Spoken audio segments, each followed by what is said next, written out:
Thanks again for joining us. We're gonna jump in and get started. My name is Rob Lejeune, CEO of FullContour. We are a 3Shape company now. We announced that earlier this year that we function as a design services company inside of 3Shape. We focus just on design. We're really excited about that. We have been excited about that for the past 10, 11 years. I have with me Cole Bishop, who's our design quality manager. He's been with us a few years now, and he was instrumental in our Lucid offering and our All on X and some other stuff we're doing, which has all been exciting. But here today, we're here to talk about Automate and Automate Nightguards specifically. So last week, Thursday, we announced that we launched Automate Nightguards, which is super, super exciting.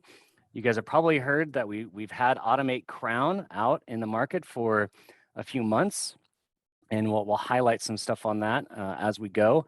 But let me go ahead and share my screen, and we'll get started here.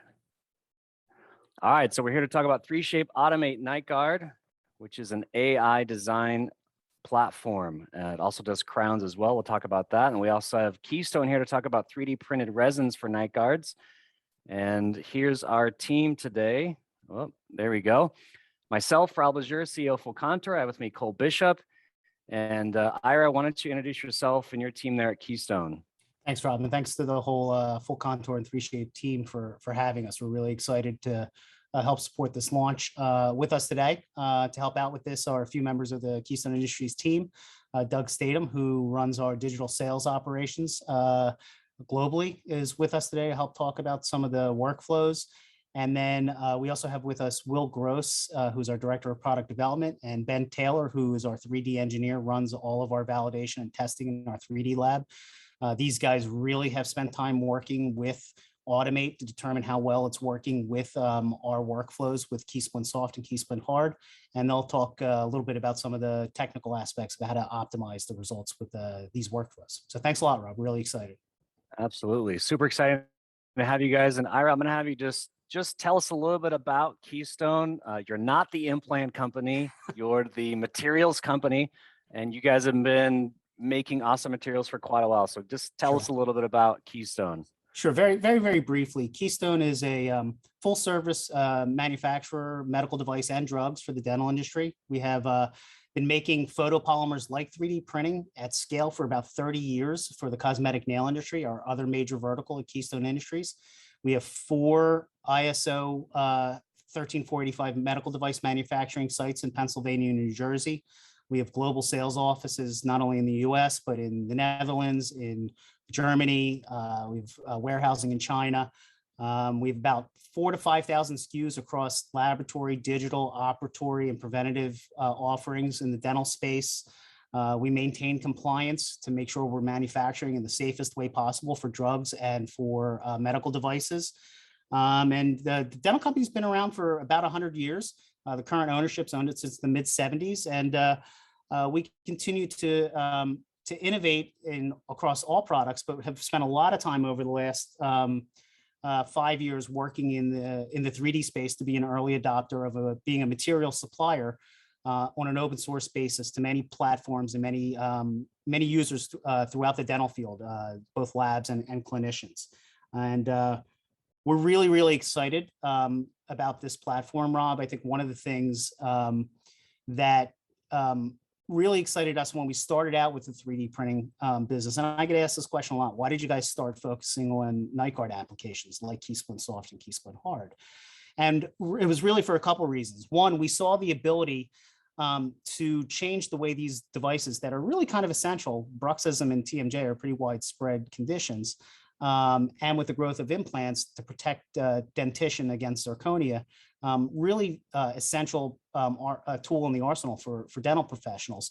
We saw that we could affect a change in the way night guards were made from an efficiency and a volume perspective, but also from a quality perspective. We saw ways that we could, through 3D printing, create a better mousetrap for night guard therapies. And for us, the other piece of this was really doing it in a very compliant way. So we have gone to the FDA and spent a lot of time and a lot of money to get both of our splint night guard resins FDA cleared, 510K cleared. It's a rigorous process. It's an expensive process. But by doing that, we give confidence to the end users that Keystone's Yeah. materials have been done the right way, are manufactured the right way, and are fully biocompatible and safe for the applications for which they're used. So we focused on night guards because we saw that there was a lot of ways that we could really impact change very quickly, both to the industry and to Keystone ourselves. Being able to now work with you guys on this Automate workflow. And one of the things I really like about Automate and that excites me about it is it allows further adoption of digital splint therapies. It brings down barriers to entry to people who say, maybe I can't design these, or I don't know how to design them right. Automate allows further adoption of digital splints, 3D printed splints, wherever they're being made, labs or clinical offices throughout the world.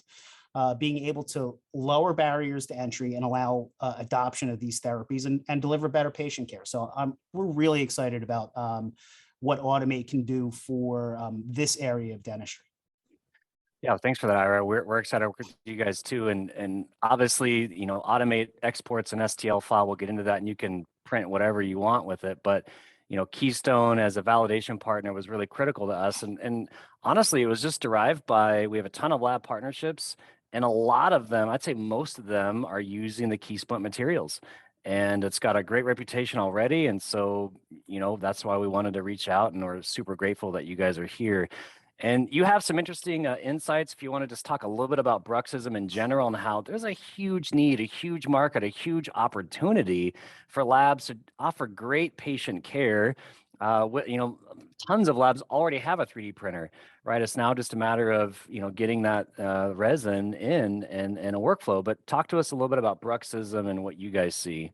Well, you know, it's a pervasive issue for, you know, much of the population. You know, you've got, you know, probably 10 to 20% of the population is knowingly suffering from bruxism, plus an undiagnosed percent of the population.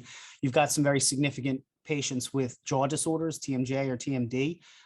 So night guard and splint therapies are essential. And with the explosion of implants over the last, you know, 5 to 10 years, another critical part is, you know, at night or just in everyday life, the strength of zirconia is much stronger than dentition. And long-term, you need to protect both your implant and your opposing teeth, basically through a night guard therapy. We've been working in this night guard and splint space for decades.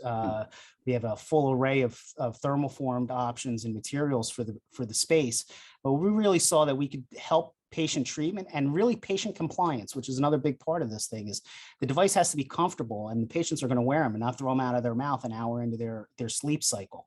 So we really saw a need to help further adoption to treat bruxism and TMJ disorders, because you see it across, regardless of where people live, a significant issue with this. The other thing I'll point out is the ADA put out an interesting study about halfway through the pandemic, noting that most doctors were seeing about a 50 to 60% increase in tooth fractures based on basically nocturnal stress. The stress of the pandemic was causing people to grind more than ever. And so, you know, you're even seeing through the pandemic an increased need for these types of therapies. Wow, that's awesome. So we have a huge market need. We can do a great service by fulfilling that need. And we've got a great material with the KeySplint hard and soft. And now we're going to talk about design and how easy it can be to get into designing night guards. So we're going to go ahead and jump in and talk about today's topics. We've got 3 big topics. We're going to talk about artificial intelligence in general.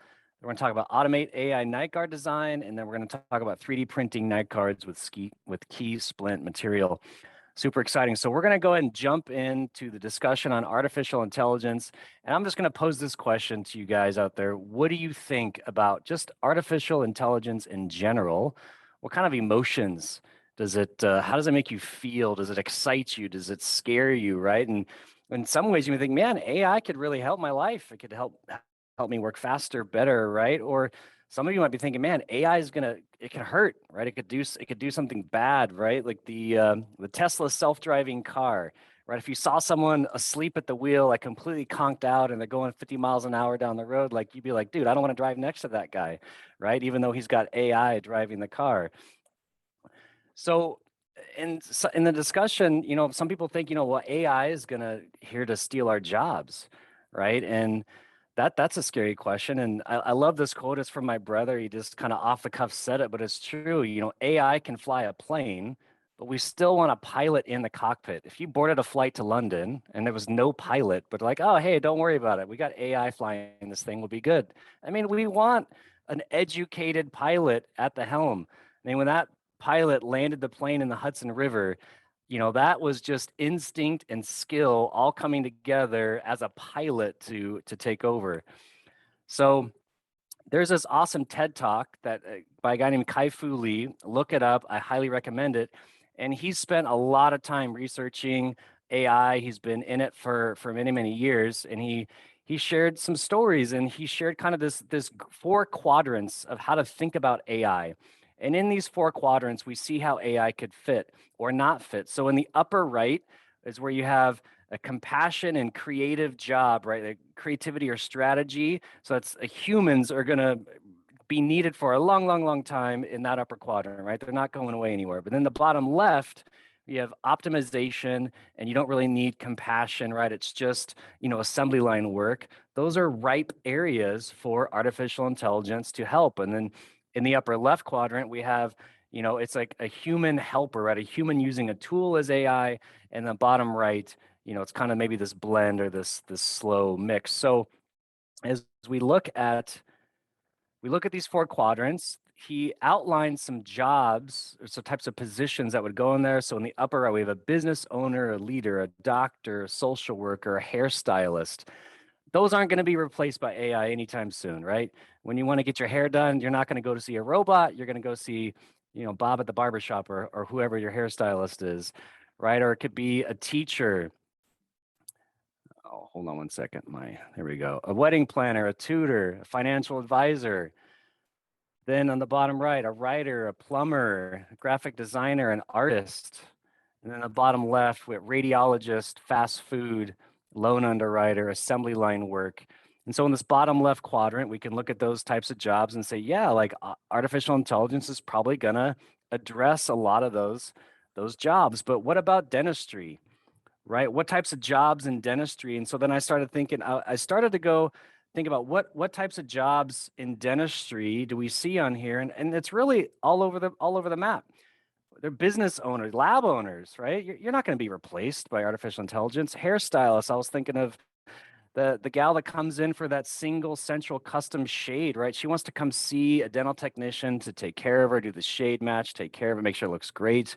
You know, teacher, plumber, trades, a lot of what we do is hands-on educated trade work. You know, there's a lot of artistry involved, but there's some assembly line work, right? Like the model room, right? Let's do poor good models, but let's get them through as quickly as we can. Or maybe like a radiologist or reading scan data and kind of interpreting data. So we see these four quadrants, and I see parts of dentistry in all four quadrants. And what I'd like to propose is that 3Shape Automate is a tool to help you. I don't see Automate, and as we get into this today, it really needs a dental technician to drive it, kind of like the self-driving car, right? You need to be at the helm, at the controls, making sure it does a good job. So that's what we're going to talk about today. We're going to talk about 3Shape Automate, which is an AI-powered design platform for crowns and now night guards, which is really, really exciting. So we're going to do a quick review on crowns. We've done over 200,000 crown designs at a 90% acceptance rate with over 200 users. So what this means is of those 200,000 crowns that were uploaded, 90% of them were approved as is, downloaded STL files, sent to the mill, and away we go. It's widely adopted and available in 25 different countries. So we're really excited about Automate Crown. If you haven't given that a try, go for it. 3Shape Automate Crown is being used heavily by Nakanishi. Megan Nakanishi is one of our very first beta partners about a year ago. What she loves about Automate Crown, it lowers design costs, reduce production time. It doubled her nesting queue so she could fill up her pucks more efficiently. And it also helped grab some efficiency with stain and glaze. So what are some of the basic reasons, the top reasons why it's exciting for labs? It's very consistent, right? It's not perfect all the time, but it's very consistent, right? AI doesn't have a bad day, right? You know, maybe it's a Monday morning and you got dumped, right? Or maybe you got engaged and you're super excited and you're distracted, right? I mean, we can sometimes be distracted, but AI algorithms are very consistent. It's very fast. You can get designs in as fast as 5 minutes. And scalable, you can upload hundreds of orders and they're going to all be finished for you at the same time. Really, really cool. And it's 3Shape Automate. I'll say this a few times because I really want you guys to get the point here. It's free to upload. It doesn't cost anything to upload a case to Automate. After you see the design, you only pay for what you approve and you download. So there's this satisfaction guarantee policy built in. You're only paying for it after you decide you like it, which is really cool. So it's here to assist the dental technician. It's important that a dental technician provides inputs, right? What are the settings that are necessary for this case? What's the bite relationship? What do I need to do? And then the AI technology it designs for you, right? It designs the night guard for you, and then you determine whether it's good or not, right? You're still completely in control of this process, which is critically important. Turnaround time and price. So with crowns, we have a 5-minute turn, a 30-minute turn, and a 10-hour turn. And here's the pricing. And then if you're a 3Shape Lab Care subscriber, you get a 10% discount. And then for Automate Nightguard, turnaround time and price, this is only available in the United States. We have regulatory clearance in the United States. It's not available in other countries yet. So if you have an Automate account and you're in the US, you'll see the Automate tab. If you don't, you won't. So there's 10 minutes, 1 hour, and 10 hours processing time. There is a cost differential to us when we process these cases, and if we can schedule them overnight, then we pass on that savings to you. So it's $9.99 for an overnight design. And of course, again, if you are a 3Shape Lab Care subscriber, you get a 10% discount on those prices. FullContour, we charge for our own splint design. I think we charge $12 or $13 or something like that. So it's already going to save you a little bit of money for that overnight design. So we're going to get into some details now and dive into Automate Nightguard. So for those of you who have already tried it, you might have some good questions, and I hope I can answer some of those questions here as we dive into the details. So first thing is Automate Nightguards is an open platform. It does not require you to have a dental system or an exocad suite of software. It can take a DCM, an STL, a PLY, or an OBJ file from any iOS and any lab scanner that will output one of those 4 file types. So it's really exciting, really important. It is open. It is an open platform. So you take your files, they need to be in occlusion. We'll talk about that. You upload them to Automate and you get your design. So we're going to talk about design preferences. If you go to the Automate homepage, the upload page for the night guards, there's 4 parameters. And we're going to do a deep dive into these 4 parameters because they're really important in what they do and how they control the fit of your design and what's being accomplished. So we have offset, minimum thickness, crevice blockout, and inward retention. And here's a diagram here. We have it in our instructions for use page on Automate. So you can see this same diagram if you click on the upper right-hand corner of your Automate upload page, there's a little circle I, go to instructions for use, and you'll see this, and I'm going to explain this here. So first, minimum thickness, pretty straightforward. It's the thickness from the occlusal surface of the upper arch to the lower arch, right? How thick is that night guard to the opposing? And then your inward retention, how much is it grabbing under the height of contour, that retention into the undercut areas? And we'll talk about how that's actually accomplished and what that means. And then we have crevice blockout. So this is not to be confused with blockout relative to path of insertion. This is blockout that's applied to, you can see right here, it's in the central groove or the central fossa. And then we also apply blockout interproximally as well. This is an awesome feature that allows for easy seating on first time. The labs that we're talking to, when you dial these preferences in, you should be able to print, post-process your night guard and fit it to your model with little to no internal fit adjustments. It should just fit perfectly right out of the printer. And then the offset, that is, of course, just the space between the night guard and the teeth. So we're going to do a little bit deeper into minimum thickness. This is really awesome how we achieve this, and we're taking the bite relationship into consideration. So you upload your scans. Upper and lower scan need to be present. in occlusion. And then what we do is the automated intelligence orients the jaw scans like a virtual articulator would, right? We establish a TMJ relationship to the arch. And then what we do is we open the bite relative to the minimum thickness that you requested. So we open the bite in a hinge like movement, and then we determine the tightest area of the bite. It's most often the lingual cusp of the second molar. And then that tightest area of the bite is honored as your minimum thickness, but then you're going to be thicker around the arch and into the anteriors as the bite has opened. So it'll result in a nice uniform occlusion to the opposing. This is a QC screenshot. So this is after the design's done for you. You will see here in the parenthesis, that's what I ordered. And then here you can see that little circle represents a sampling that I got a night guard that's 1.41 millimeters thick, but I ordered 1.5. So you can see here we missed it by 0.09. So if that bothers you, you can re-drag and drop it at slightly thicker, or you can say, you know what, this looks pretty good. I think I'm going to go with it, right? So that we give you that confidence that what we designed for you is good, and you get to make that determination before you decide to download and pay for it. So inward retention, we're going to dive into this a little more. So basically, we survey the model, we apply blockout under the height of contour, and this is, it's the largest allowed undercut as measured perpendicular to the insertion axis from the widest point above the undercut towards the tooth surface and in the undercut region. I know that's kind of a mouthful, but basically it's, you've got your blockout coming down, and then you've got this inward retention where it says that green area is what's removed. So if you had your inward retention set to 0, then no blockout below the height of contour is removed. So it's going to be much more passive in that area. If you want it to be more retentive, you would add some material to be removed. So it'd be, in this case, if I said 0.1 millimeter, so that I'm going to take the blockout below the height of contour and remove it perpendicularly inward to achieve that retention. We call it like it's clamping underneath the height of contour.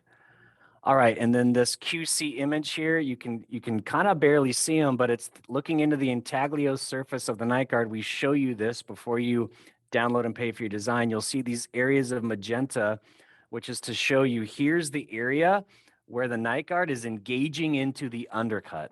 So if you see a lot of magenta, it's going to be very retentive.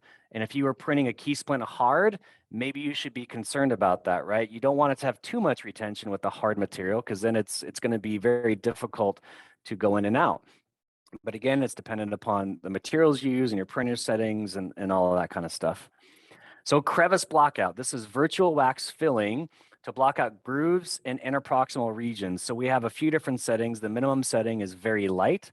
So we're going to take 100 to 150 microns of blockout and apply it to the central groove, central fossa, interproximal spaces like you see here in green, all the way up to very heavy, where there'd be up to 750 to 800 microns of blockout applied. So you can see here visually, this is what helps make sure that that appliance fits nice and passive, but you're going to get your retention from your other settings, but then you're not going to be hung up interproximally if you have these small slivers of material trying to fit in there.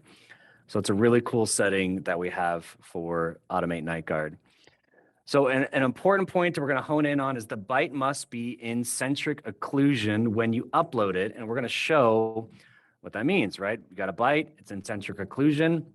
When you upload that case, we actually show you, here's your bite as you scanned it, and we'll even show you, here's the occlusal contact points of your bite as it's interdigitated. So this gives you a visual confirmation that your bite is in occlusion.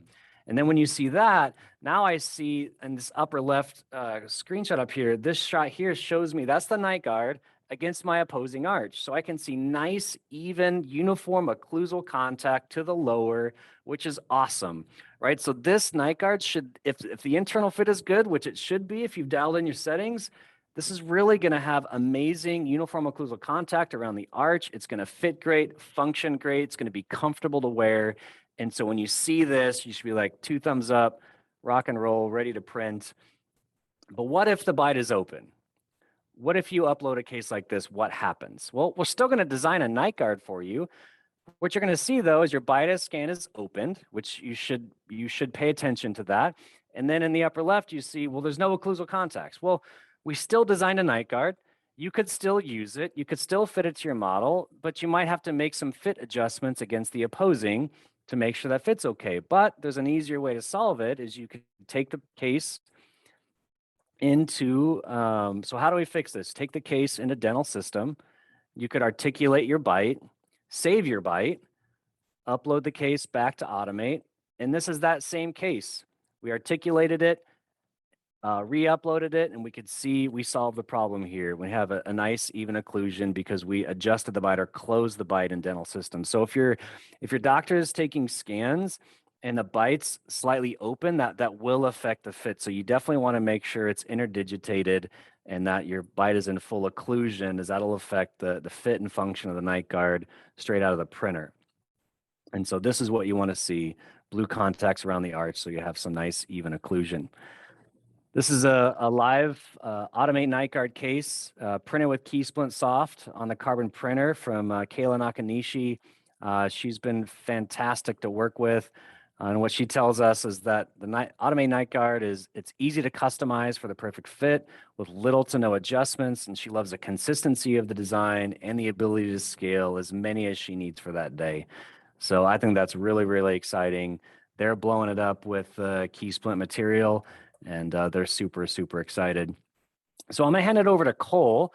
And something about Automate Nightguard is it's not perfect every time, right? When you upload a case, you are interacting with an AI algorithm. And sometimes it gets it wrong. And I would say this is why we need a dental technician, is to handle some of these edge cases and make sure that it's doing a good job. So Cole, I'm going to have you just talk through how missing teeth are handled with Automate. Sure, yeah. So as Rob mentioned, there's going to be occasions where every once in a while you'll come across a case where it's just not ideal for how it was submitted.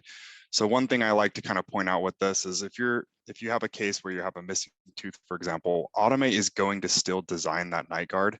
However, it's important to know that there's a chance that there could be a little bit of issues with the undercut area. So if you have some neighboring teeth that kind of dive in towards the gingiva, there's a chance that you can see here on the image on the right that it could possibly hang up. So although it's gonna complete the design and it does a pretty good job, there may be some adjusting that's needed in that area just to get that to seat properly. So what I like to recommend for this is if you do not want to have to adjust that with a hand piece, you could always just throw a quick wax up in there and scan that, and then you can eliminate that issue altogether. In cases with missing teeth, as you see here, it's just, I would, like I said before, I think it's either way, it's kind of just depends on how you want to handle the case. But for the most part, as long as you have, something to block out that area, it shouldn't have any issues with seating. Another issue that we kind of run into every once in a while is you can see with this scan, we have a little bit of extra stone right here on the palette. And what happens with that, and you got to remember we're dealing with AI, so it's not perfect, as Rob mentioned. So on occasion, you'll get a crazy outcome like you see here, where it almost looks like some type of RPD design. So what happened here is Automate read that scan and it almost annotated that there was a tooth in there in the middle. So it tried to close that gap and kind of create a transition all the way across the palette there. So the easiest way to avoid something like this is, I would say, always, before you submit the case, maybe take a look at the scan. If there's something that you can remove on it, that's going to be easier to do. I mean, you can also do it inside of dental system. So what I did with this particular order is I brought it into dental system and just set it up as a standard crown, and I just edited the scan myself. So what I did is I just band-aided that little area on the palette there, and then I saved those scans and then just imported them right back to Automate. And you can see here with the outcome on that is it just made you a perfect design just like that. But again, I think overall, it's probably easier to handle those type of situations. If it's a stone model in the lab with a hand piece, just make sure you have a nice clean scan.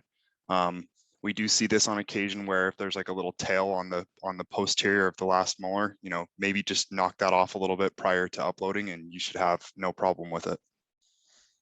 Awesome, Cole. Thank you. And you guys here on the webinar today, we're here to support you. So if you have any cases like this that kind of go crazy, we'd love for you to email us the scan, email us the screenshots, and we'll dive into it, go into root cause and see what happened and how we can solve those issues. So that's pretty much it for Automate Nightguard. Super excited to share all that with you. And I'm going to pass it over to our wonderful friends at Keystone. So Benjamin's going to lead and just talk a little bit about his experience with Automate Nightguard and just what he's been able to do. So yeah, super excited to be here. So when the FullContour team reached out to us to have us beta test this new software, we were immediately excited for this. This is a great opportunity for everybody, and for Keystone, who likes to drive innovation in the digital workflow. This is a great step into the great best direction for night guards. So for me, when it comes to beta testing this software, one of my objectives was to compare the time, the accuracy, and the quality of what a night guard would be generated from Automate and also Splint Studio. So that's where I'm going to go through the next few slides here. And this first slide, you can see just from Splint Studio and Automate, I designed a similar splint with both softwares as much as I can. So the thickness of 1.6 of an offset of 0.03. So Splint Studio and Automate have two different retention values. So I stuck with 0.2 millimeters here.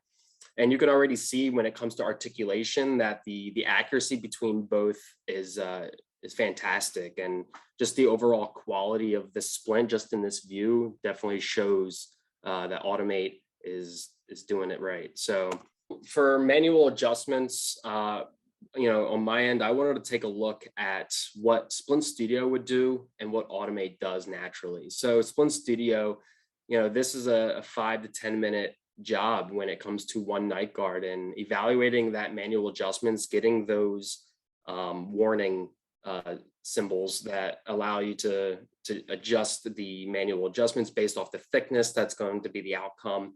It's a timely process, and when you're looking at scaling your production from 1 splint to 50 splints, that's a time-consuming task. Where Automate, as you can see here, it's immediate, and the outcome when it comes to the adjustments is similar.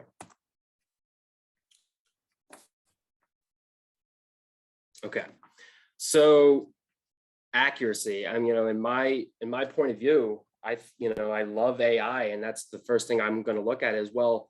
I'm a data guy. What is the accuracy of Automate when comparing to a manual Splint Studio? And as we could see here, I designed that same splint in both software and combined the meshes and compared that intaglio surface.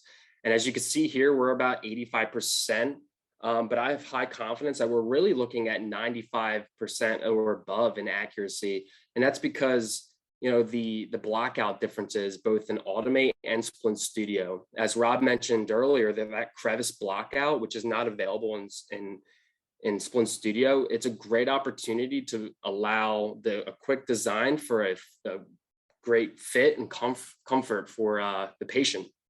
So where you can see here in the intaglio surface, some of those blue areas is that crevice blockout difference. And also some of that red and purple areas along the edge.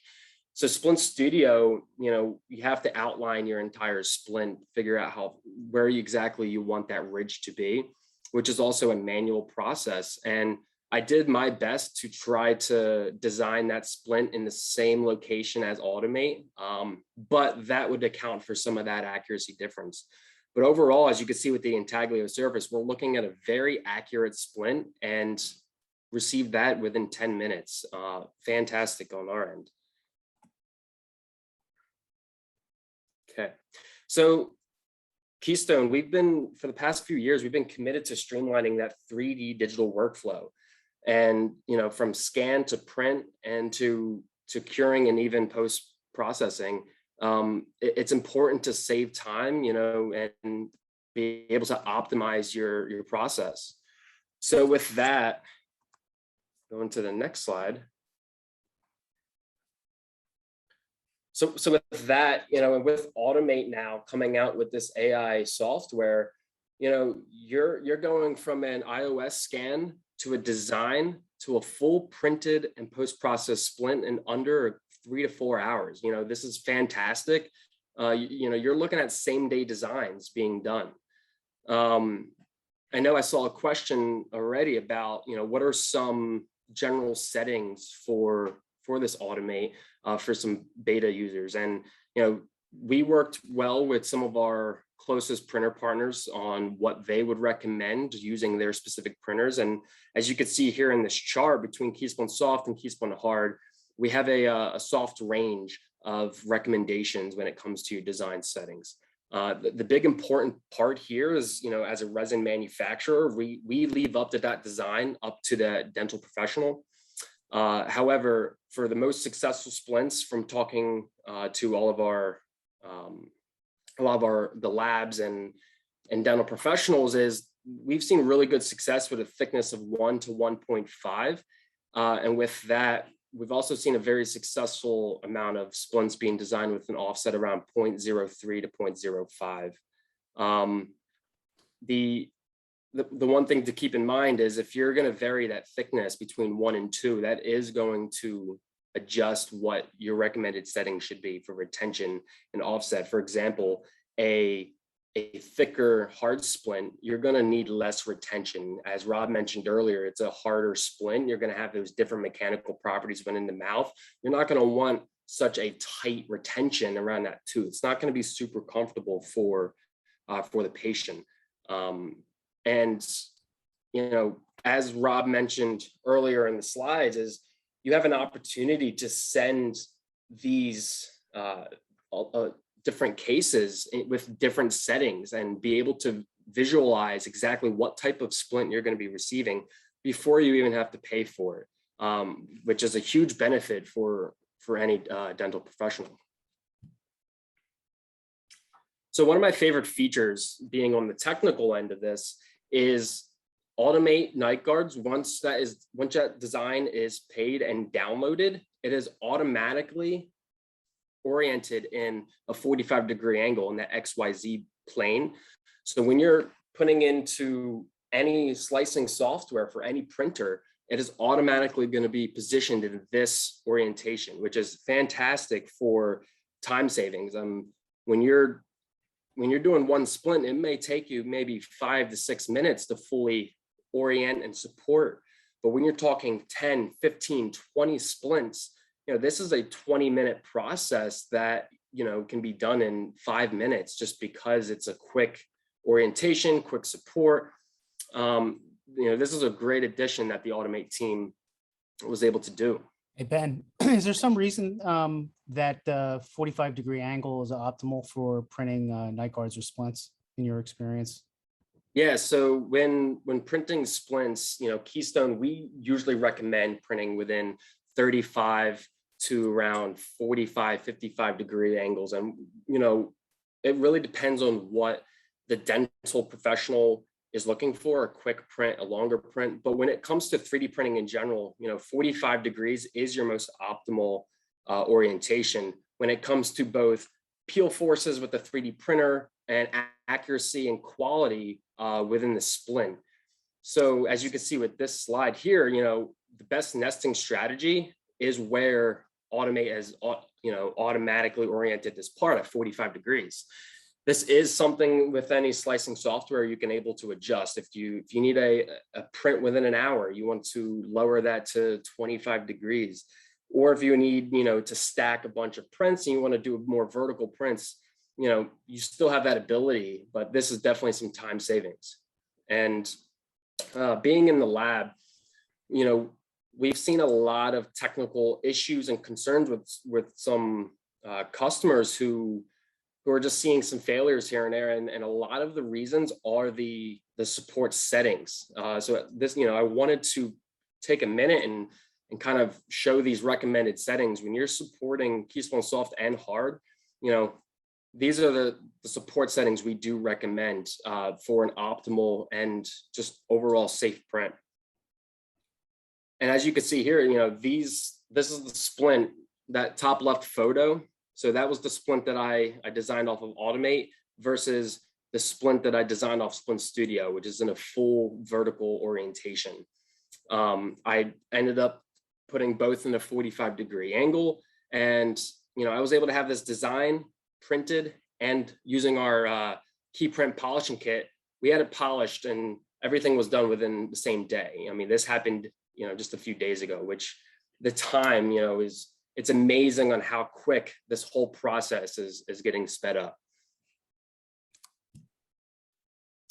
So last but not least, Keystone, we've been working towards validating and making as many printers available to all of the users for Keystone Soft and Keystone Hard. For both resins, we have over 30 compatible printers and over 20 post-cure units. And the QR code in the center of the screen, will take you to our site to show every printer that we have compatible. This is a driving part here. Is Automate is open source as well. That's what Keystone is committed to, an open sourced system, which Automate makes it even easier for everybody. And using Keystone Soft and Keystone Hard, it's up to you, the dental professional, of how you want your whole 3D workflow to go. Awesome, Benjamin. Thank you so much for that. And I think Ira and Doug are going to take the last couple of slides here. Sure, and I'm also going to ask Will to touch a little bit on our global regulatory clearances. Nice. So very, very briefly, 2 quick points I want to make that I heard throughout the presentation. I just want to make a couple clarifications for. Keystone Soft and Keystone Hard are part of a family. The 2 resins together really satisfy all needs that most dental professionals would need for splint or night guard therapies, but they are not the same. There are some differences between the materials, both in terms of their clearances and in terms of their performance.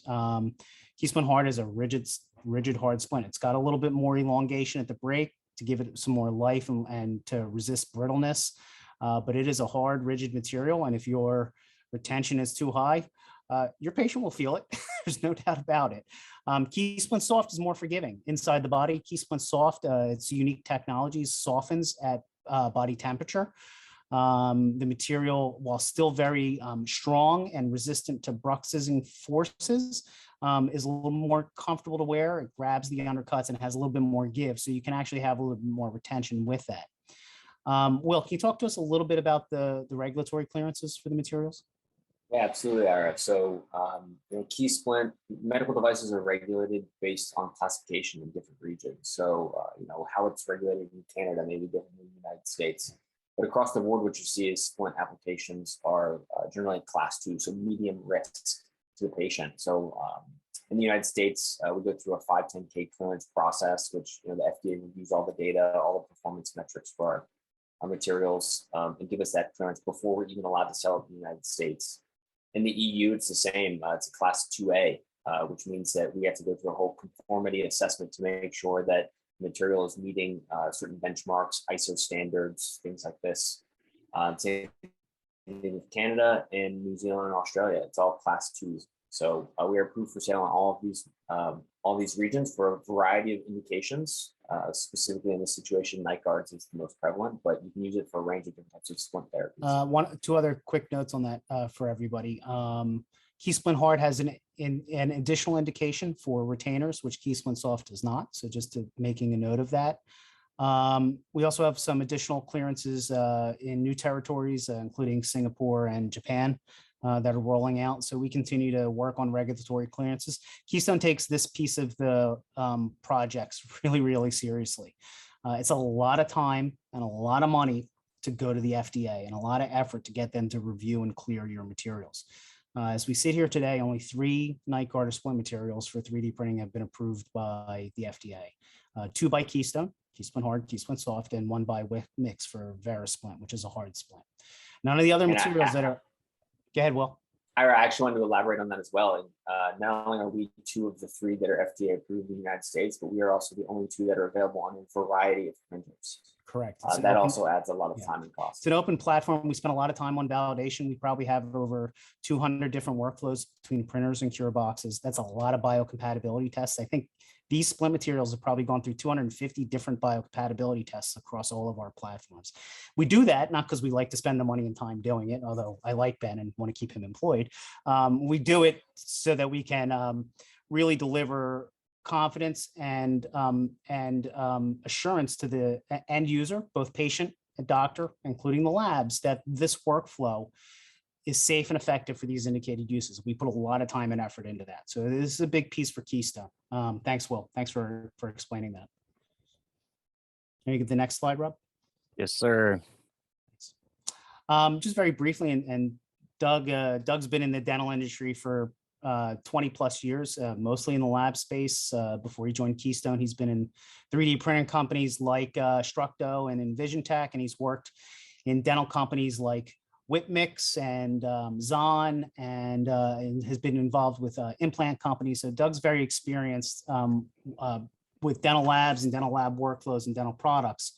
And he's been around for the evolution of splint fabrication from the time of, handmade, hand-cured splints to where we are now, which is at, the highest level of evolution, which is 3D printed splints. Doug, can you talk a little bit about what you see from a qualitative difference and an output difference with 3D printing and with KeySplint? Unmute, Doug. Doug's first webinar. He's gonna have to learn that mute button. My brother has a shirt that says you're on mute. I should have wore it today. Sorry about that. This the whole evolution, quite frankly, with the digital workflow is changed dentistry dramatically. So if you think about the way we traditionally did this, it was whether you're using a suck down or you're building these things up, it's a lot of manual labor that's involved. It takes a lot of time to actually just create one of these things.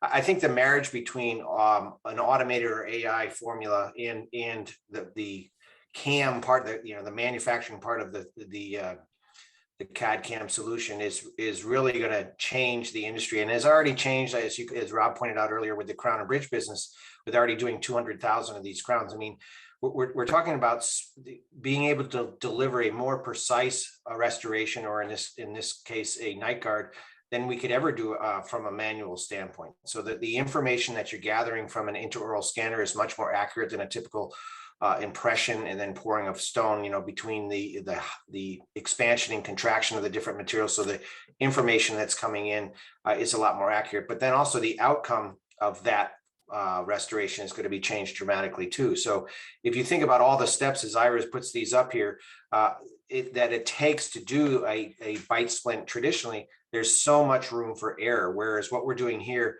to be able to collect the data digitally and then put it into an animated or automated design studio that takes into consideration the proper parameters to get a proper fit for a night guard, really takes a lot of the guesswork out of it, but also takes a fair amount of the labor out of it. And, it's interesting because I've seen this transition and the reluctance for some people to go ahead into the digital space because of, they fear it's going to take their job. In fact, in many cases, it's created more jobs. You're just reallocating your personnel to do different jobs. So rather than sitting there and manually making these night guards, they're actually QCing them, or they're designing them themselves, or preparing them to be sent to this formula here where it's being designed through AI. So the biggest thing I would suggest for the folks that are looking or considering this is educating yourself, testing it out, and seeing if it works in your workflow. From what we've seen already, this is going to be an added value service for every laboratory that's out there. And I call on laboratories every day, all day, and if there's one thing they're lacking, it's employees and resources, bodies to do the work. And this is going to help us all in trying to fill those orders and meet the customer's expectations. Thanks, Doug. That was a really solid explanation of the evolution of those workflows.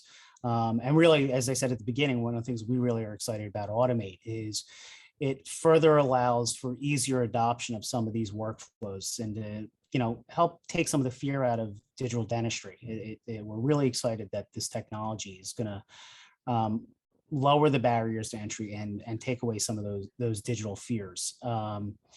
One other point that I want to make, and I actually had a question about it earlier today. Keystone has also put a lot of time into the finishing part of this.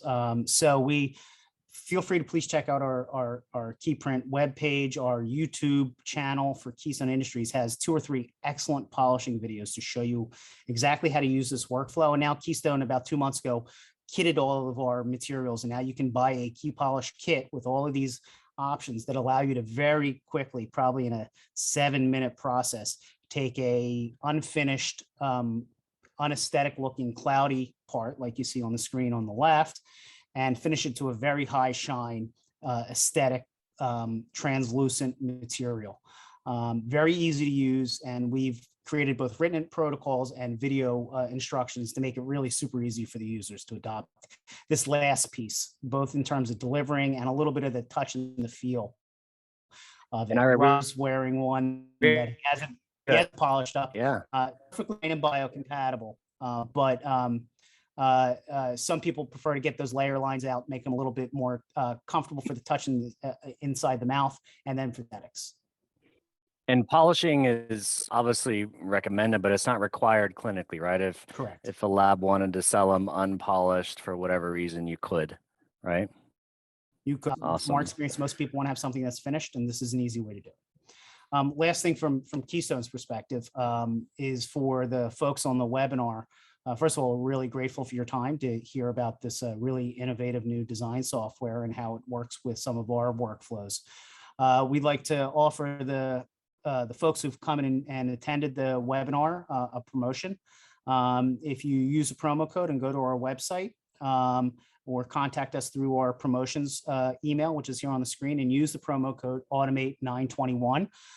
You'll get $100 credit towards any resin in the KeyPrint family of your choice. And we'll also work with whatever dealers you choose to prefer to do that with to administer that. And we're also going to get you 2 complimentary quarts of our 99% IPA under our new optimized label. Keystone has started putting out IPA for large scale consumption under our optimized brand.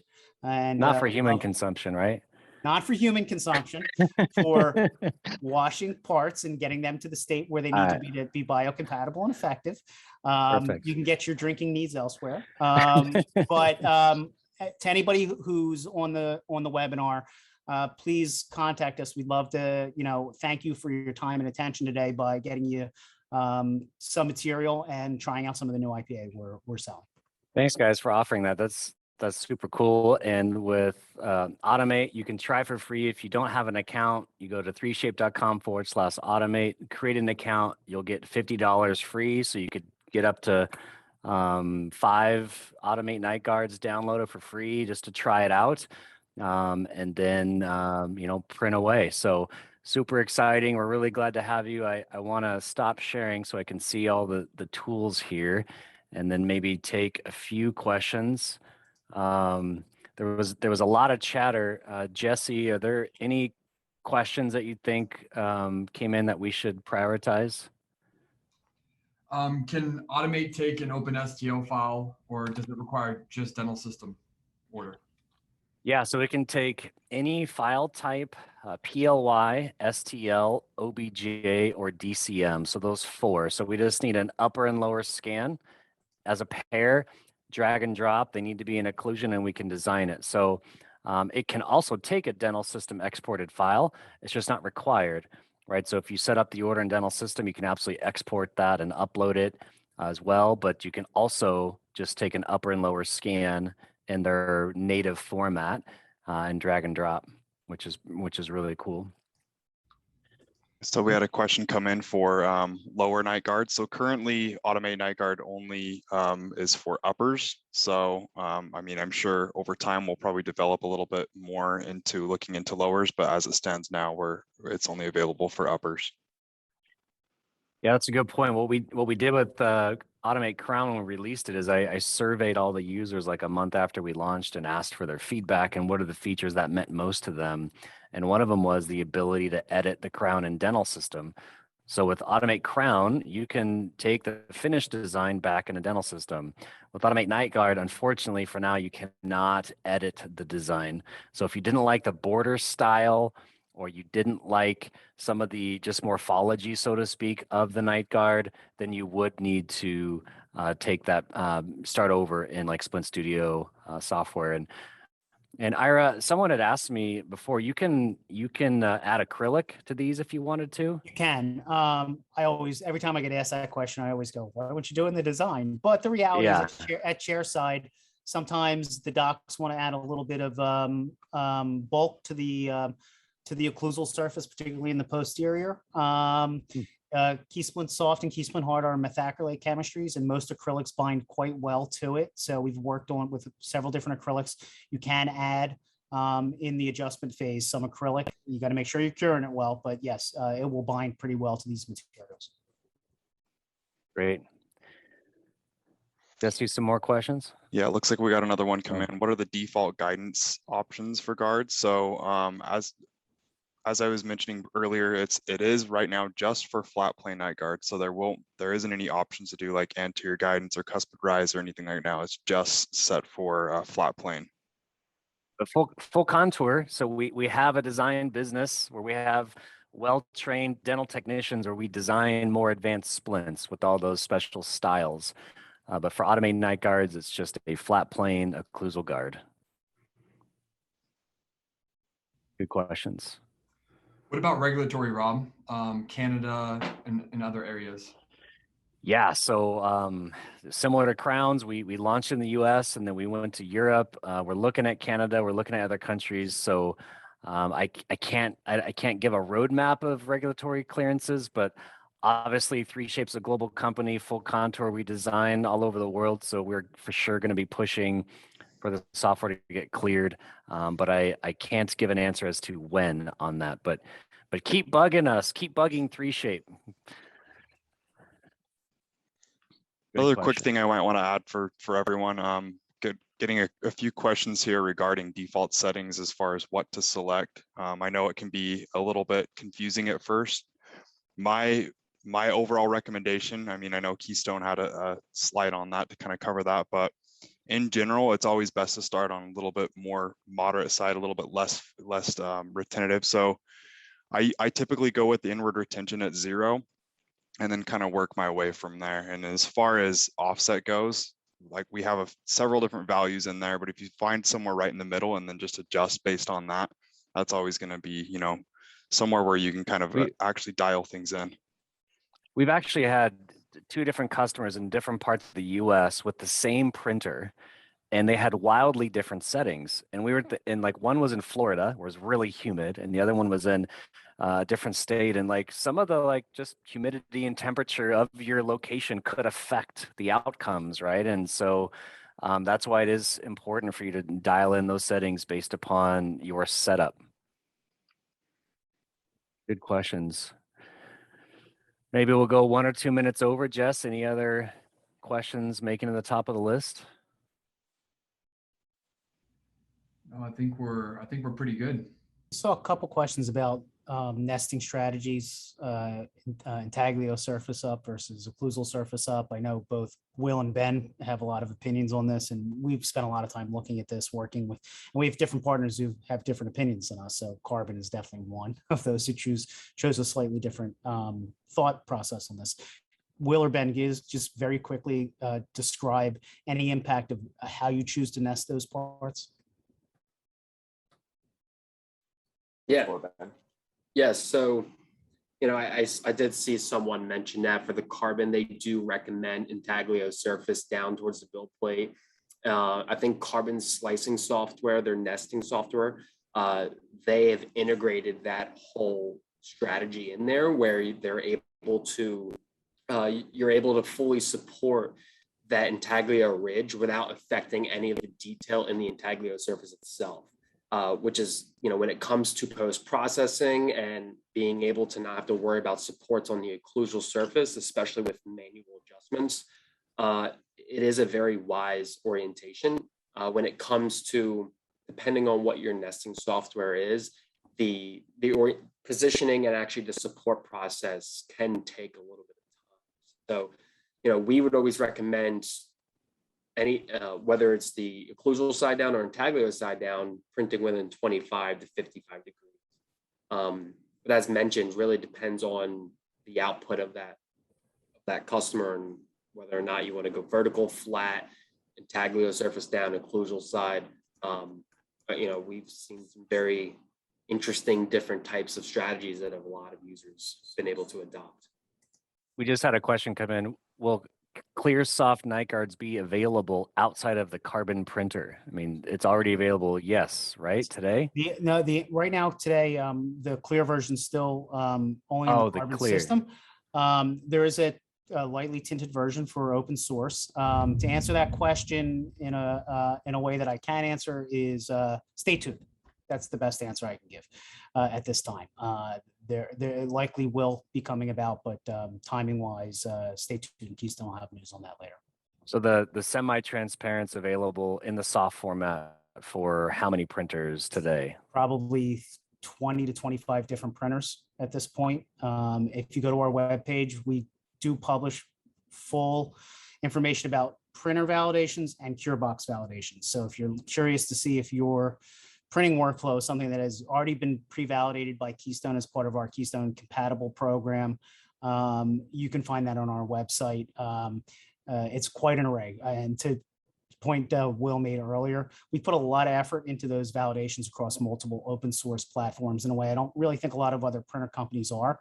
It's really gives the flexibility to the user. Whatever workflow you're using, we can probably figure it out for you if we haven't already. Awesome. Well, I think we're wrapping it up. We're 5 minutes over. I don't want you guys to be late for your next Zoom meeting because we tend to have a lot of those. Yeah, so guys, thank you, Keystone, for being here with us. Thank you, all of you guys, for attending. This will be recorded, posted to the FullContour YouTube channel. We will send a follow-up email. Keystone will be reaching out to everyone in regards to that promo because we'll have everyone's email address if you registered. So again, thank you guys. Thank you, Ira, Benjamin, Will, Doug. It's been awesome. It's been a pleasure. Super exciting to be innovating and offering some amazing tools to just do better dentistry. Thanks, Rob. Cool. It's been a great process going through the beta process with you guys and really understanding how well the software is working. And we're looking forward to help promote and push the workflow. We think it's a real step forward for the dental industry. So thank you to you and Jesse and Cole and the whole team. We're really excited about it. Awesome. All right, we'll sign off. Thank you.